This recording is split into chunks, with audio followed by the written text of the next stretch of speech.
Hello and most welcome to 1819 of the Heidegger series. We will today continue with or start with a new article but continue with Fergus King. And this time the article's name is Revelation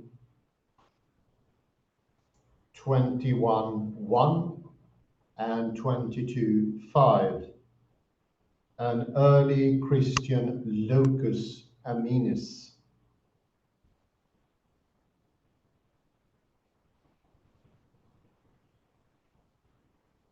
I will, as usual, I will start with the abstract.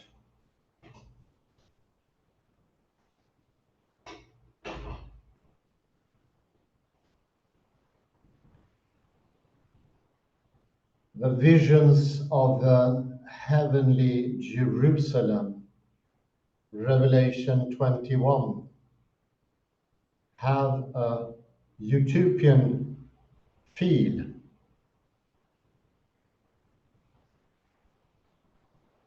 In this article, I suggest that ancient writers from a Greco-Roman background might have read these visions through the lens of the locus aminus, a utopian prototype.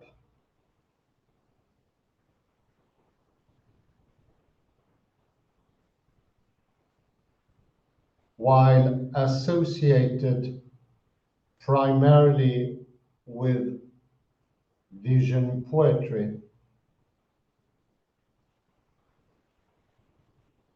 the motif also served wider theological and philosophical purposes in the late Roman Republic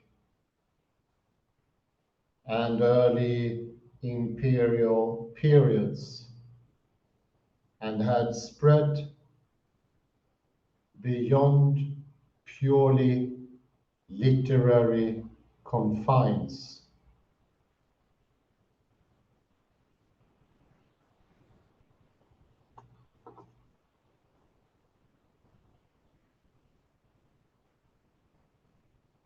The genre also engaged with philosophical, theological, and eschatological themes.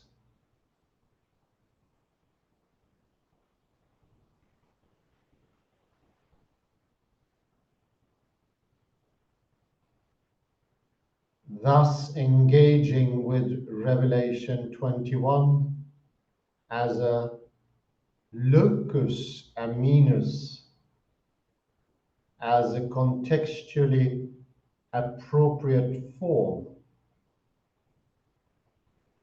may have served as a jumping off point into the less familiar realms of Judaic eschatological symbolism.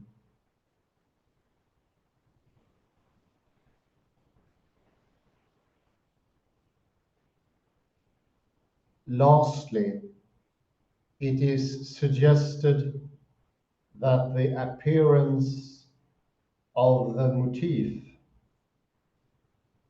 within what would become the scriptures of emerging Christianity may provide a reason for the later, more explicit developments of the genre in patristic writing.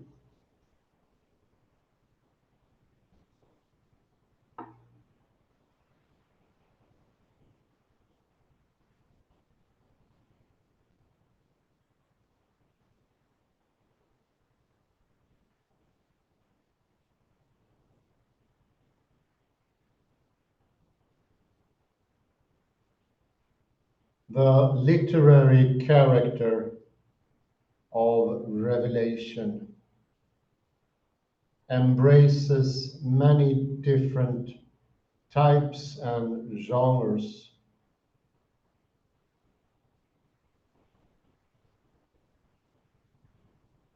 In this article, it is suggested that the literary motif of the locus aminus, found predominantly but not exclusively in pastoral poetry, provides a literary form which may be helpful in analyzing the visions of the heavenly Jerusalem given in Revelation 21 to 22.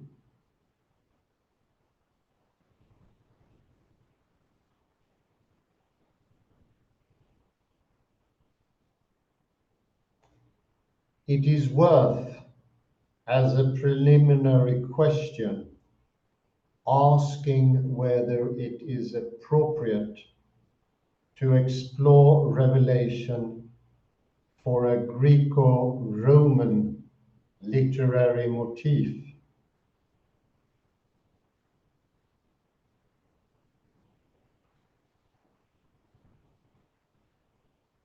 In support of what follows, Robert Royalty's words are apposite.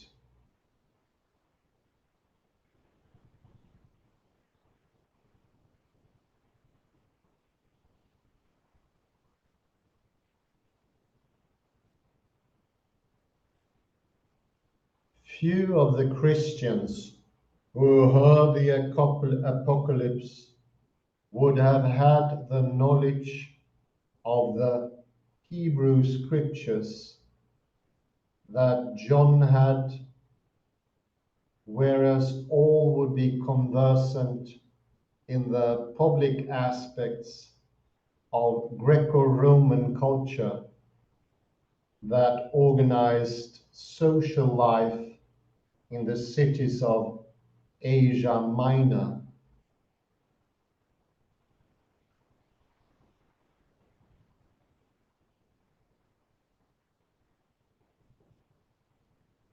David E. Orn provides an example of this in his excursus that explores a literary phenomenon which identifies with Thomas More's term utopia.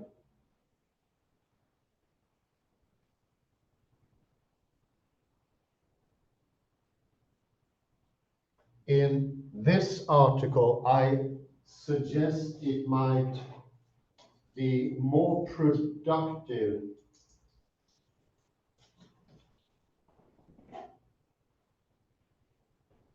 to use the literary motif known as the locus aminus to explore the territory covered by Orn.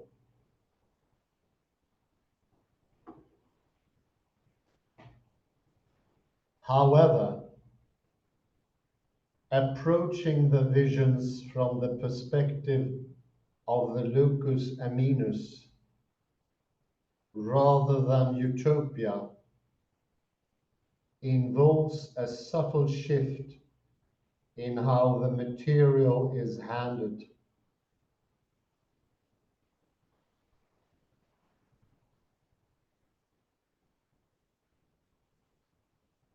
Thus, the first part of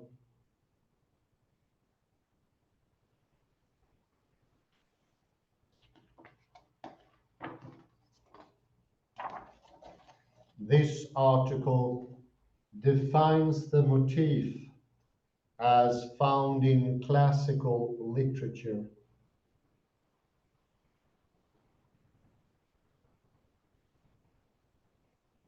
the visions of the New Jerusalem are then compared to it.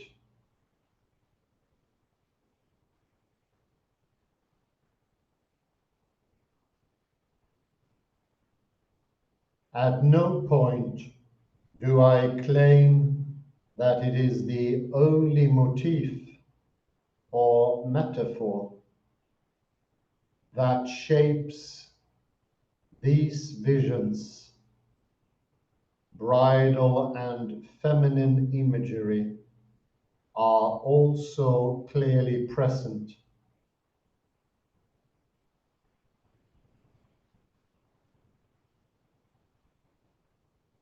as well as a significant input from prophetic and apocalyptic traditions.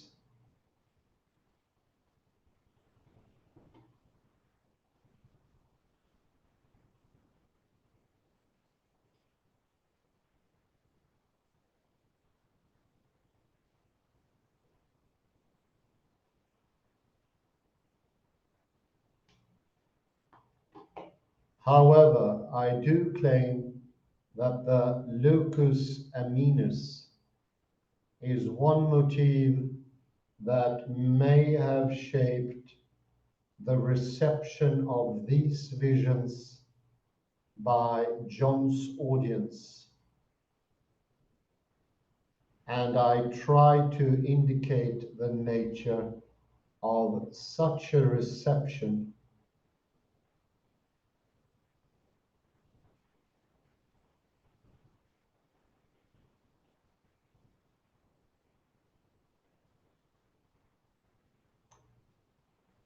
The locus aminus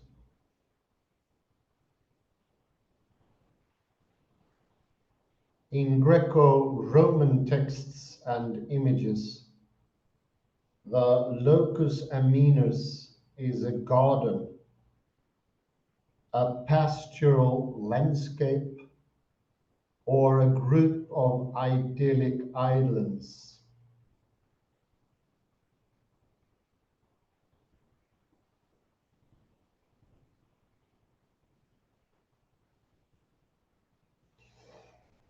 From the time of Homer onwards, poets describe a land of music, dancing, sunny meadows, flowers, and sweet refreshment and repose in shady groves.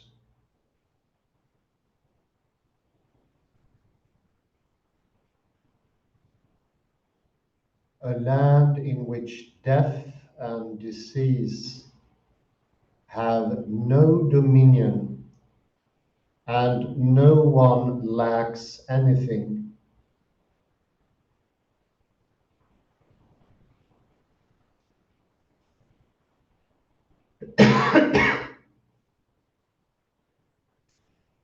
It was identified as a literary motif by Varro and Virius Flaccus in the 1st century BCE.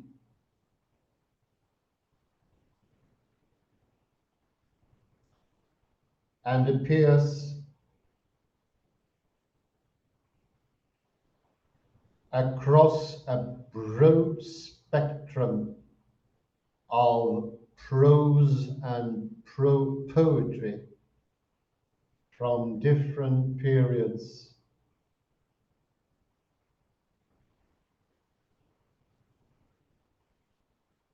Homer, Simonides, Pindar, Theocritus, Sophocles, Plato,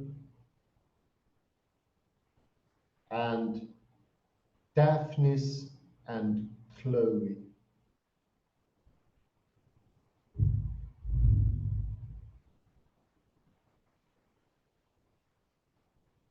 The motif often blends realistic and unrealistic elements.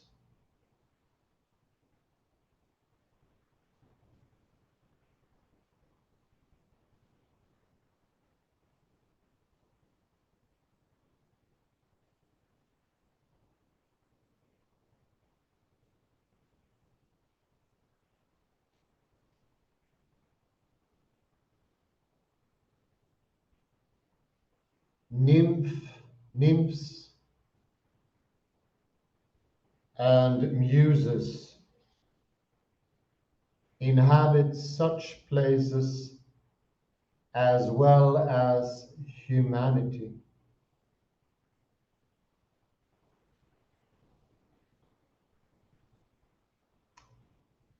It is not always perfect. Occasionally, elements intrude that signify potential danger, such as the foxes in the Theocritus 7:45 to 54.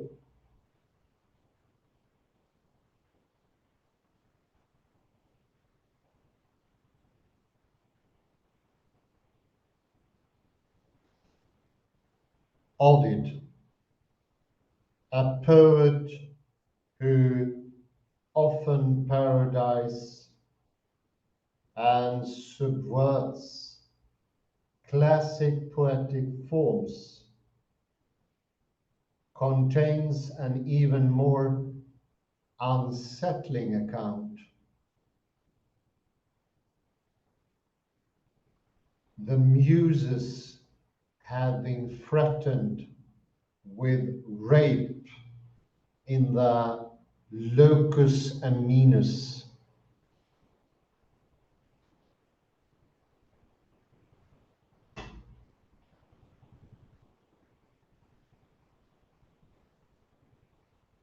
The locus may carry additional layers of meaning.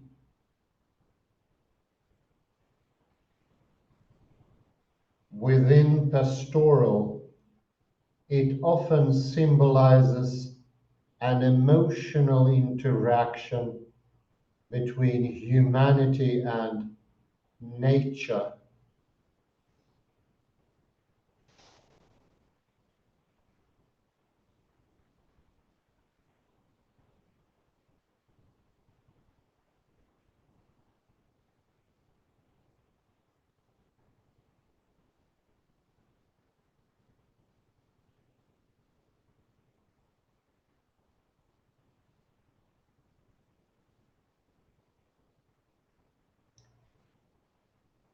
It may represent poetic inspiration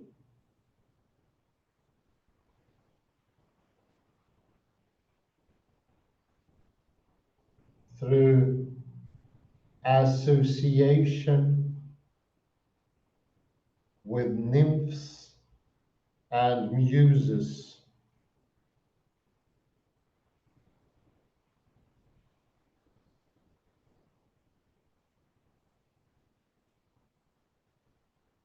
Or erotic encounters.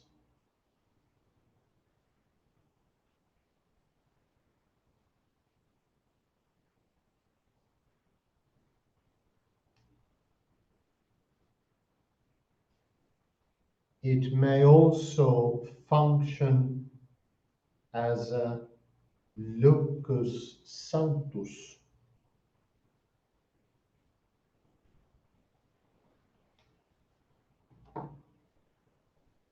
an environment which is appropriate for encounters between the gods and humanity, notably in living.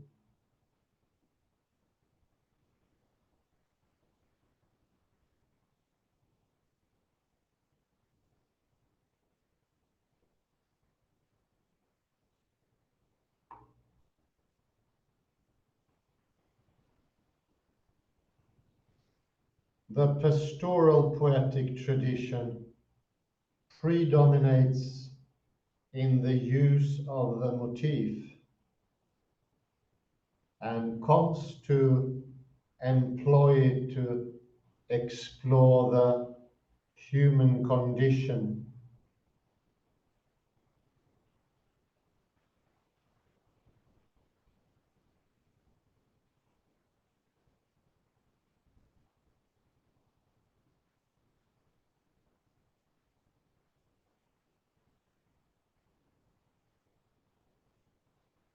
Theocritus used Sicily, but it was Virgil who gifted the most enduring location to the pastoral tradition, Arcadia, famously said to have been discovered in 41 BCE.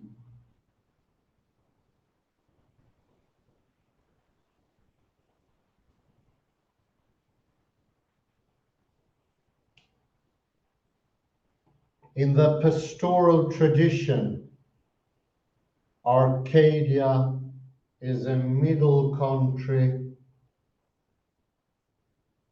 of the imagination, halfway between a past perfection and a present imperfection.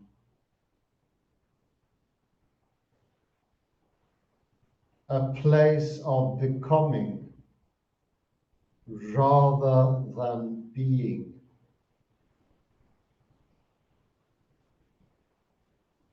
Where the individual's potencies for the arts of love and poetry are explored and tested.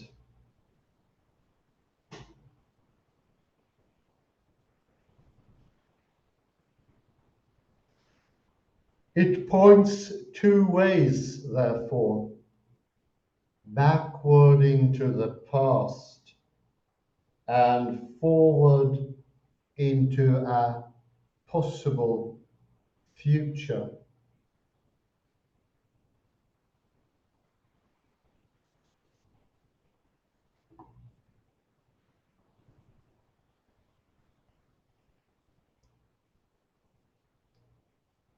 The locus aminus is both real and unreal, named after a known location,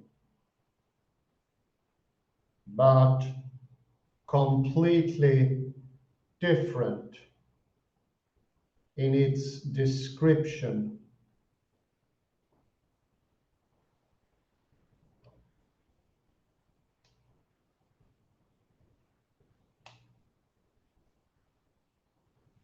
Theocritus Sicily is no more the real Sicily than Virgil's Arcadia is a Greek province.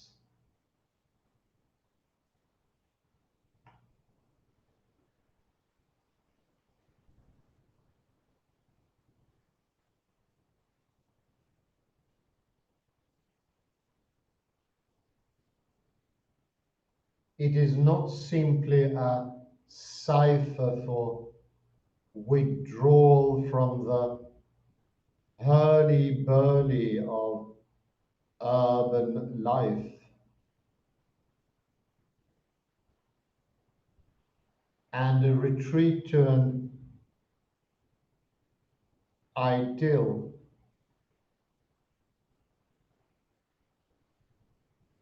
but also represents a movement by the poet to embrace some higher concerns.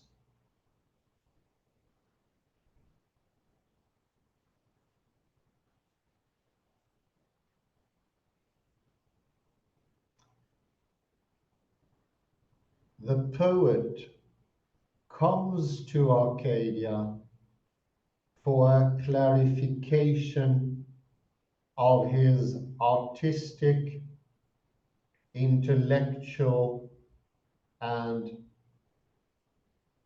moral purpose.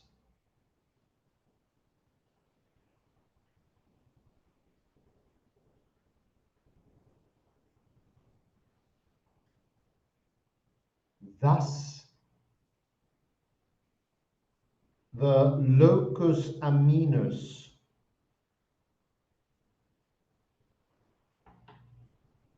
also became a philosophical trope,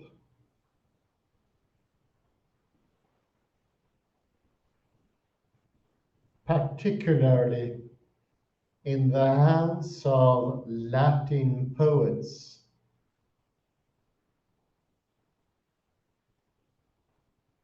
Though its fitness for this task may be seen earlier, particularly in the Phaedrus, which introduces it as a location for philosophical dialogue.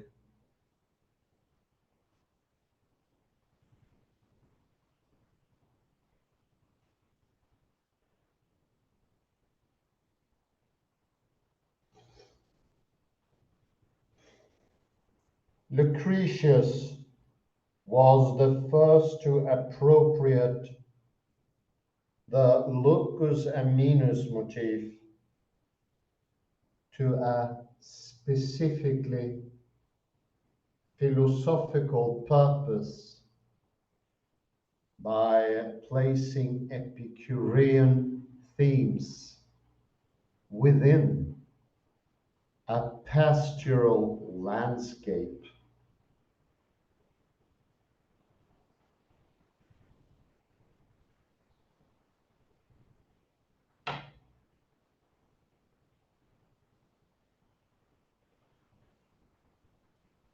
His ideal society is described in terms of rustic simplicity.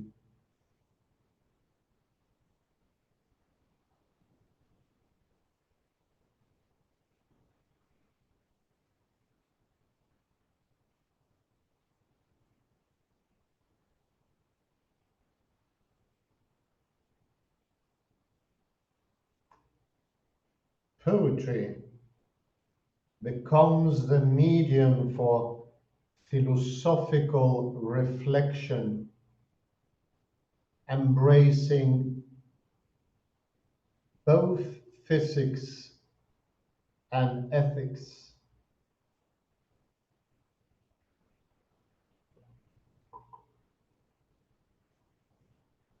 Giesecke summarizes this as indicative of Epicurean goals,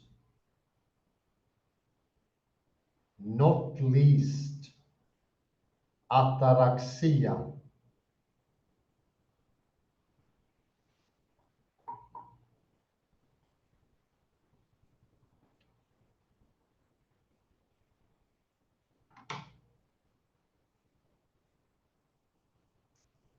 By including the locus aminus in both of these passages, namely the description of the origin of civilization and the description of the ultimate Epicurean lifestyle.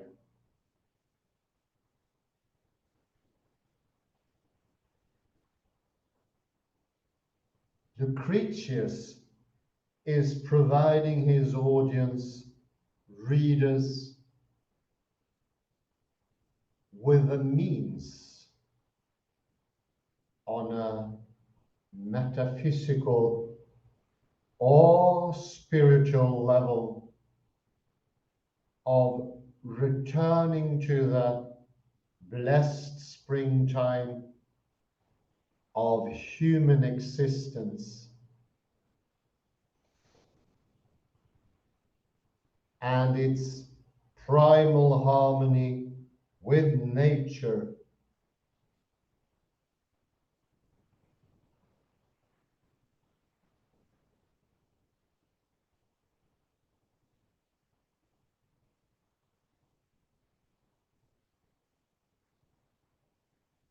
It is with the guidance of Epicurus and the attending withdrawal from the misconceived modern day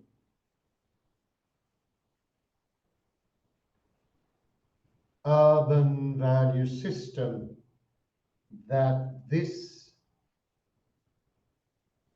beatific condition, freedom from distress and anxiety, can be attained.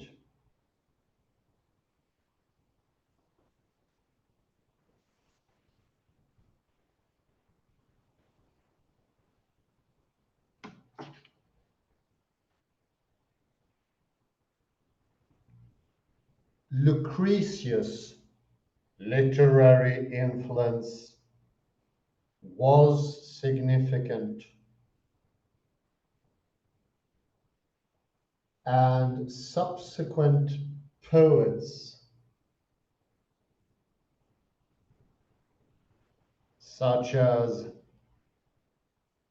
Virgil, Horace, and Statius appropriated the motif.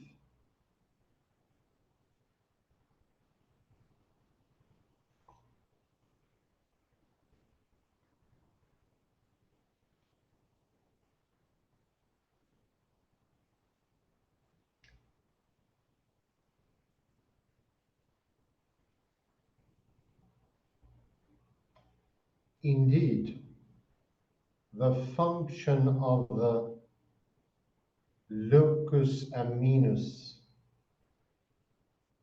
as the scene of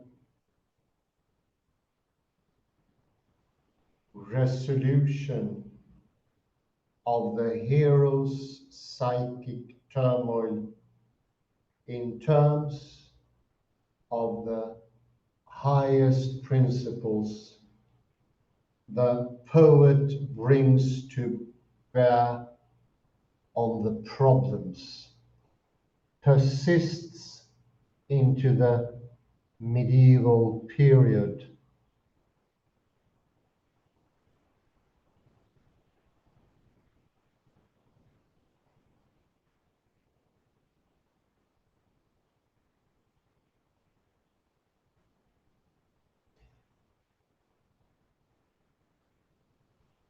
The eclogues reveal Virgil's handling of the motif in his Arcadia.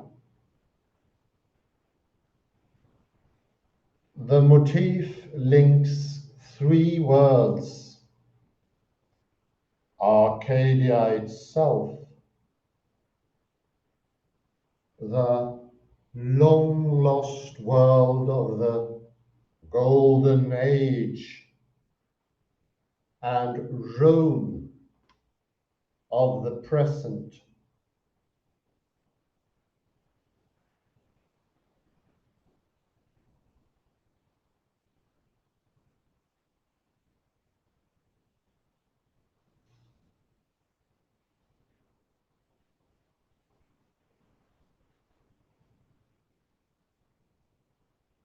Virgil's Arcadia also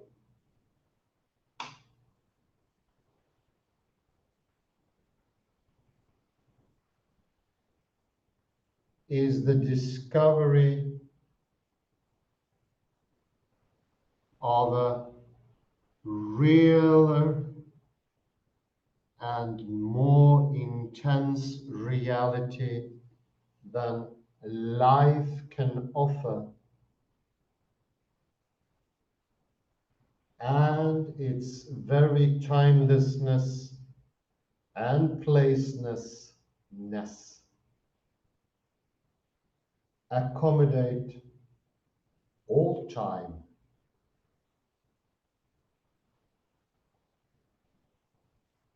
past, present, and future, and all place.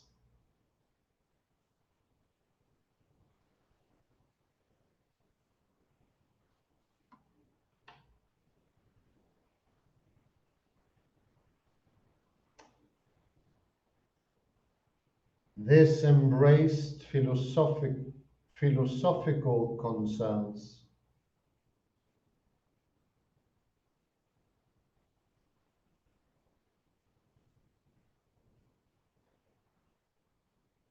The eclogues are touched by the ideas of Hellenistic philosophy,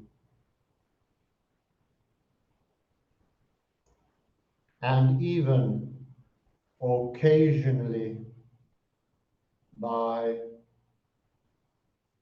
technical philosophical language.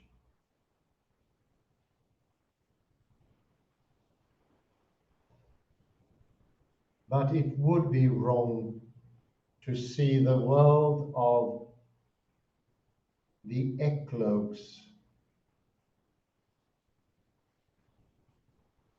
as a blueprint for an achieved state of Epicurean calm.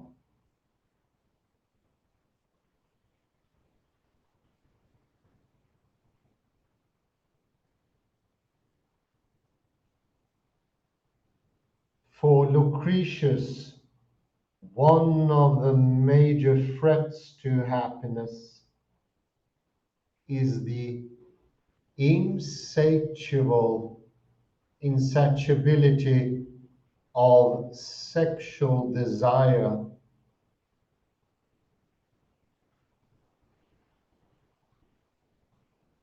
the destructiveness of love is a major theme in the eclogue and also in the Georgics and the Aeneid.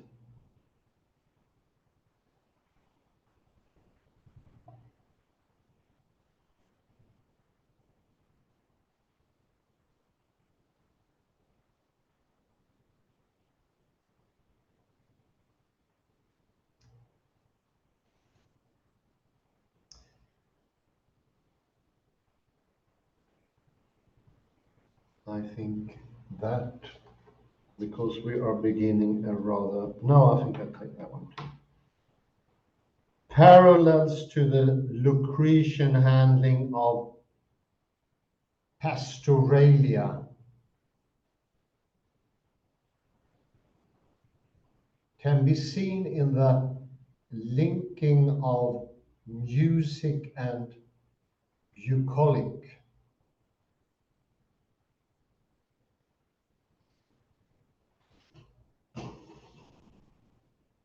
There are further thematic parallels: creation,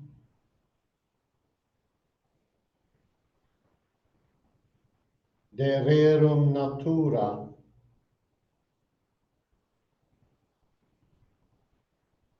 pacifism,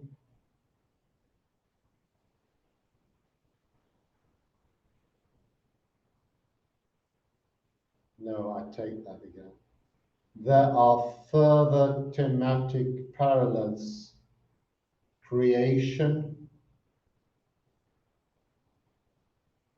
pacifism, and the dangers of sexual attraction.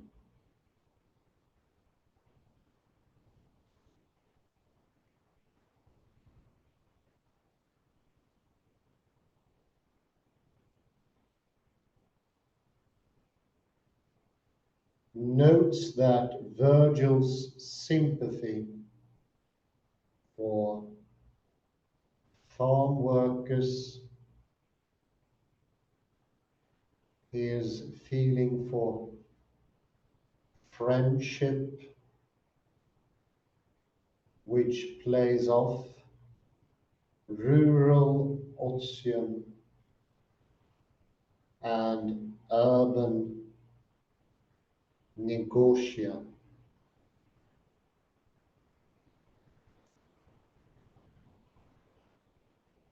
And his desire for tranquility,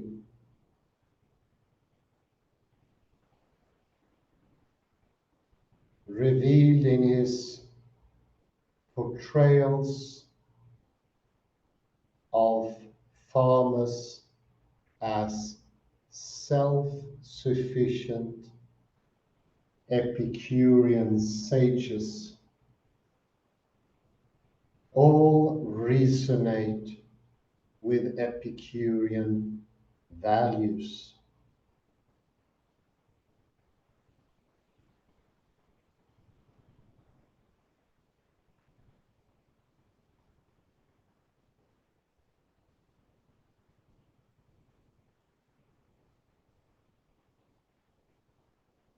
So does the importance of friendship.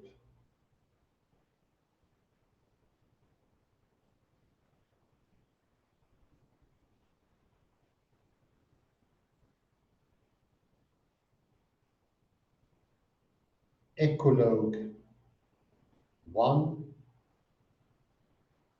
echoes the Epicurean practice of hospitality, in which an invitation to a meal is an act of friendship. When Tityrus invites Melibœus to share a simple meal,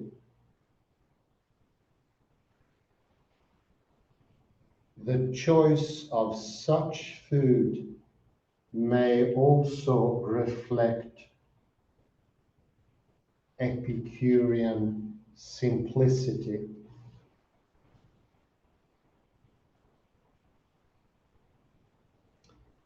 Here, I find a perfect spot to put a pause and leave some time for summary.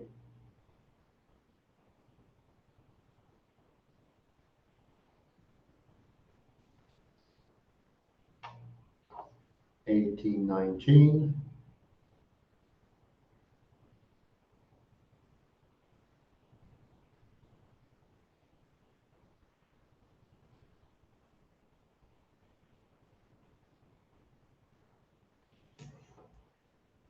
Beautifully written by Fergus.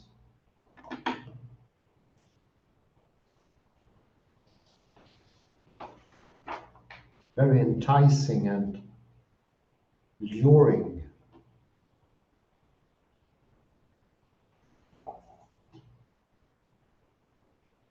It was not too hard for me to imagine the locus aminus from his descriptions.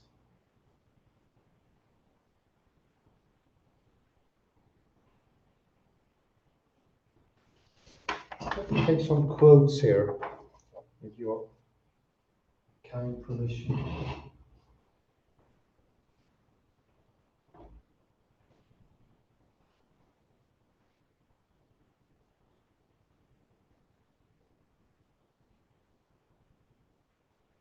And there is a mentioning of Epicurean ideals and Arcadia.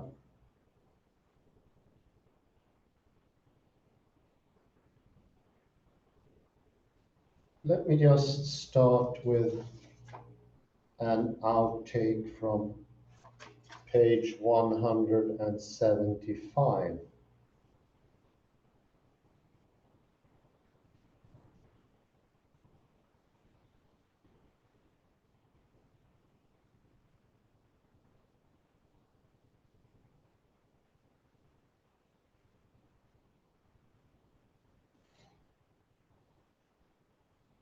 Last paragraph to the left. Yeah, it's a bit complicated with two columns here. But there you go. Perfect. And we're speaking of the lucus eminus, that lovely place, the place of satisfaction. The locus may carry additional layers of meaning. Within the pastoral,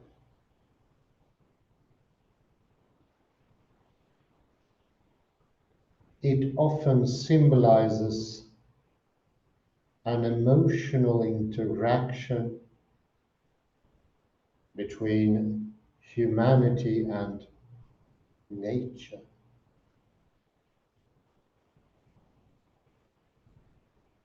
It may represent poetic associations with nymphs and muses.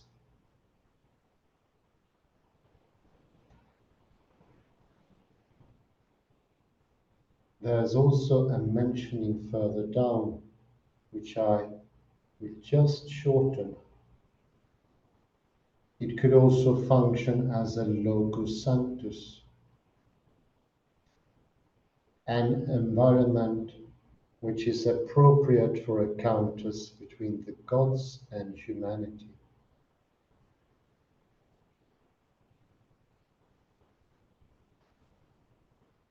Remember that.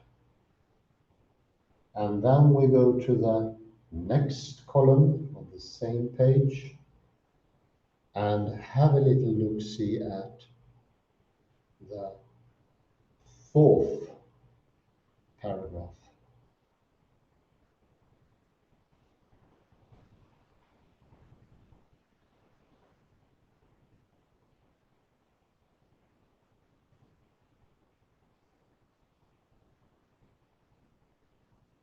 Now we're down to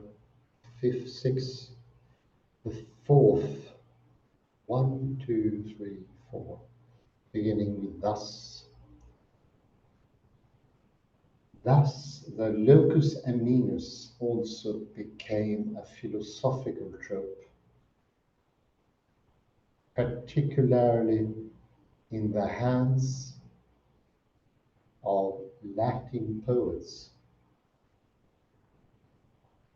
though its fitness for this task may be seen earlier.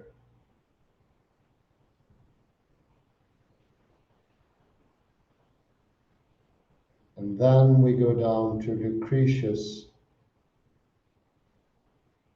who was the first to appropriate the locus eminus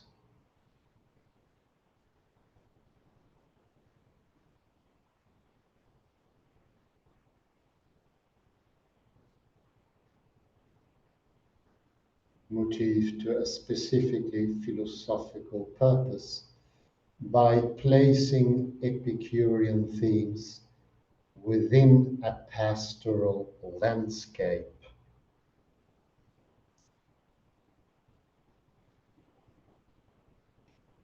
And then the last sentence, or the penultimate sentence of that same paragraph.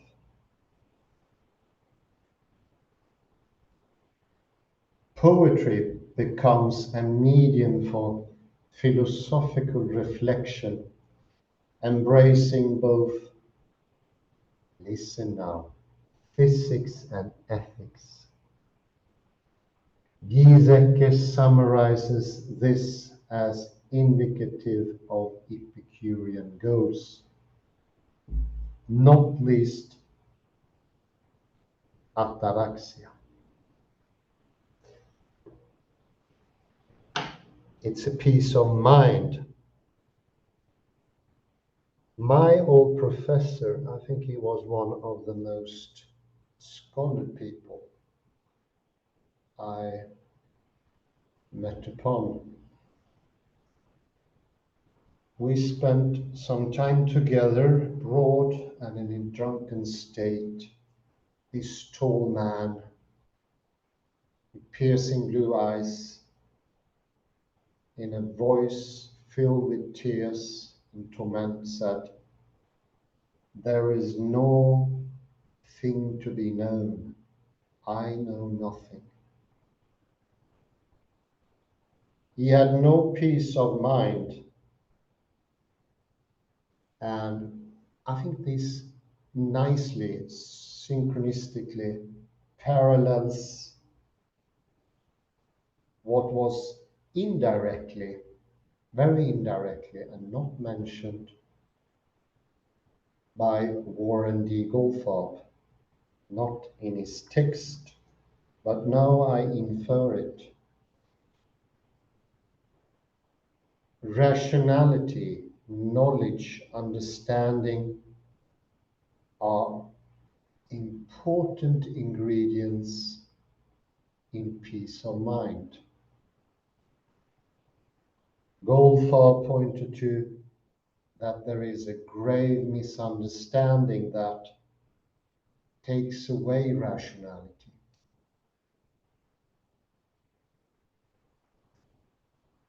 It's so grave that it completely disables abstract thinking, understanding of the world, of oneself. A mistaken idea that could be said, just try this out, to be the opposite of locus aminus, or also locus sanctus, and making it impossible to achieve ataraxia, one of the Epicurean goals.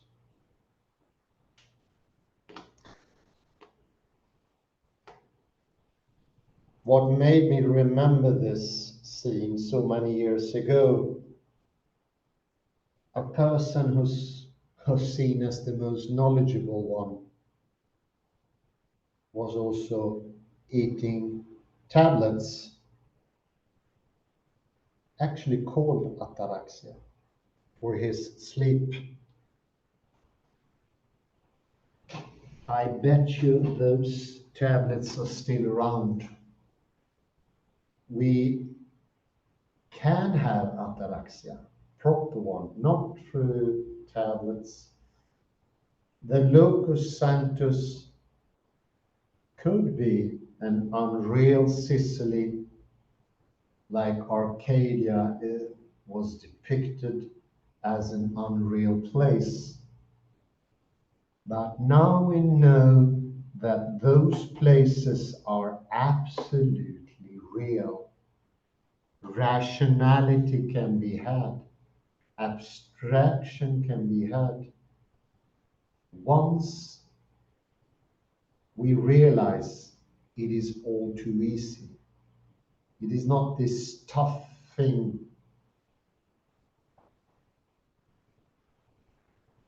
This torturous man or tortured soul thought knowledge can only come from strenuous, repetitive work. But once we start to understand, it opens up. And the Epicurean goes, the locus aminus becomes reality. And I would say this is on par to anything. This is the most important thing for humanity. Knowledge, understanding. And we beginning to understand how it can come about.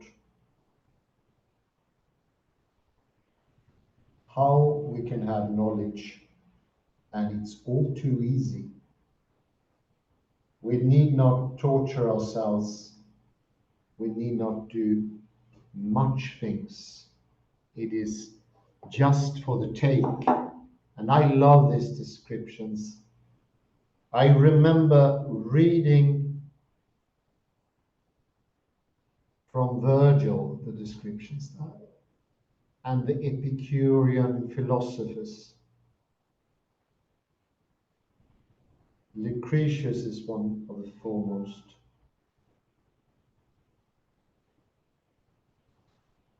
I will end by reading this in the third line. Yeah, Lucretius. Lucretius is providing his audience readers with a means on a metaphysical or spiritual level.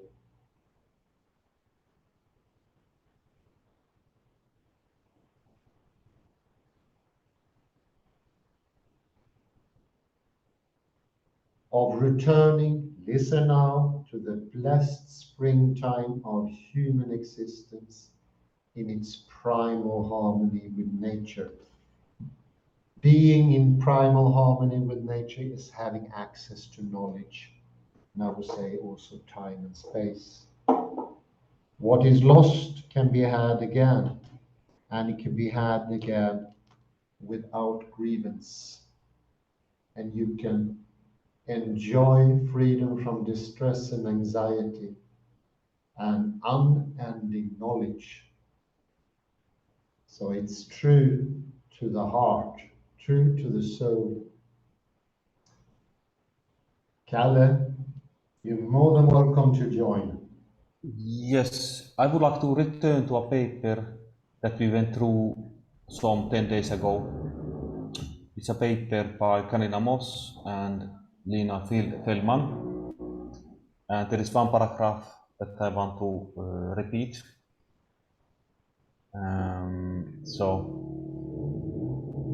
Just this. Similar objections against the Book of Revelation were voiced by Clement's ecclesiastical descendant, Dionysius of Alexandria, in writing against Nepos' deeply materialistic millennial views. Dionysius produces now famous arguments against the Johannine authorship of Revelation. Less frequently noted are his arguments that millennialists lead people to hope for things that are trivial and corruptible, and the book cannot be understood in the bald literal sense. Here is the opinion of authors that Revelation be attributed to Cerinthus, a man devoted to the pleasures of the body, the belly, and what comes beneath the belly. So this is Revelation's potential support for hedonism is one reason for Dionysius' rejection of literal interpretations of it. So I thought this was fun, that Revelation would have a hedonistic message according to this Dionysius of Alexandria. And this very interesting. This is a striking contrast to these bucolic descriptions of that we find in this paper.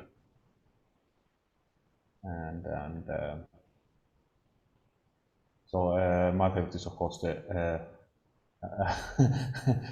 somebody named Cerinthus would have written the Book of Revelation. A man devoted to the pleasures of the belly, of the body, the belly, and what comes beneath the belly. Yeah, harsh it's words against the Book of Revelation. yeah. I think that's that mistaken idea. If the body has its place, we will lose our spiritual demeanor and. And now I could also, we could perhaps, there is a lot of noise between me, but I will only show a picture, famous picture on this theme out in Arcadia Ego that I have seen many times at Louvre, that has played a huge role in art history. Let me see the English version. English. So let me see.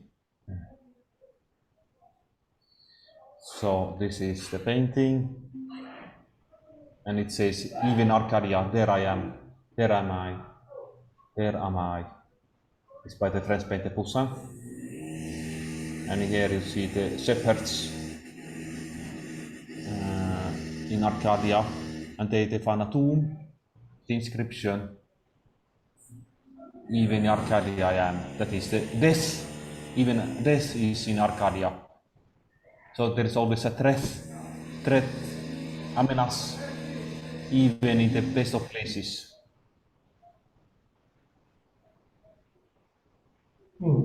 What a lovely painting, and I love the sandals. They don't look absolutely accurate, but that makes them even more pretty. And I propose, because of the noise, that we end this lecture here and with this lovely picture. Yeah, too bad about the noise, but thank you very much. And as my concluding remarks, I don't know how many professors and teachers I strutted upon during these 30 years who lamented and been so absolutely tortured for the complete lack of knowledge. And oddly enough, it's just around the corner. So hard to grasp, but absolutely real to the detail, to the utmost character. I say thank you very much, Kalle Lundahl.